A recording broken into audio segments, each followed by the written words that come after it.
Before proceeding to learn other actions, it's crucial to learn how movement works in Sheol. As we saw, each scout has a standard basic movement, 3, for example at the beginning of the phase we recharged it to 3, and an additional purchasable movement point, okay, that costs 1 lux to have 1 additional point. Anytime is not an action, is free, I can spend 1 lux to purchase 1 additional movement point. I can mark it like this, okay, and I add it. Now, because each time you do, for example, the first time you do it during a turn, it costs 1. If I need to purchase it again, in the final version this will be transparent, okay? This costs 2 instead of 1, okay? So I have to spend 2 lux.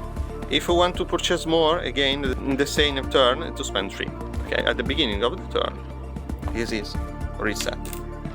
So, how can I move? Basically, when at the start of the game, your scout is in the citadel. So it's basically, you can keep it here. That means that your scout is in the citadel. While it's in the citadel, he's not on the board, so he cannot perform reveal or attack actions, okay?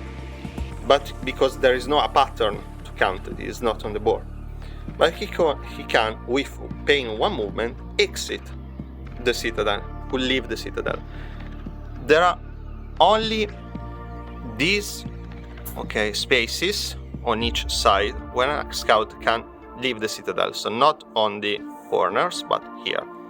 When a scout leaves the citadel, with the movement, have to place his lightstream tiles acquired. It's not an action, so he decides to exit here, so it places below him the lightstream tile and pays 1 movement. If he wants to make another step, because he has another lightstream tile, you can go here and make another step, paying another point. A scout can also go on the dark spaces, okay, but it costs 2 movement points, and also it loses the connection that is extremely important for a lot of effects in the game. So it's very important to always remain connected to the citadel or to other scouts to the lightstream. Let's see some other movement cases. First of all, when you move, you can surpass your other scouts or servo droid if you finish in a different space. So you can obviously finish here, okay? But for example, if you are in this position, paying 1 movement point each, you can swap places. Remember that also when you are close, you can also exchange Umbra or exchange items as a free action. Then, when you move, you can move freely on lightstream tiles, spending only 1 movement point for each step you do. When you move, if you have lightstream tiles in your inventory, for example, let's say that you have this lightstream in your inventory, you can place the lightstream tile only if it's connected to an existing lightstream tile.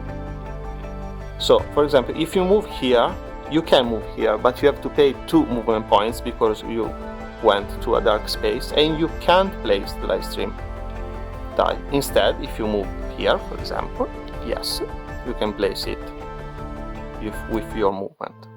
Okay. Also, discovered lands like this one are considered open and connected on each side. So if you move, for example, here, you can place the lightstream tile. Let's talk now about the obstacles. I placed some obstacles here. First of all, we have the coral bone. Coral bone can be destroyed with the revelation. and you can't go over it, okay, with your scout. Other obstacles like dark conglomerate, look strange, or peak or the rift, okay, can't be destroyed unless other effects or mission effects.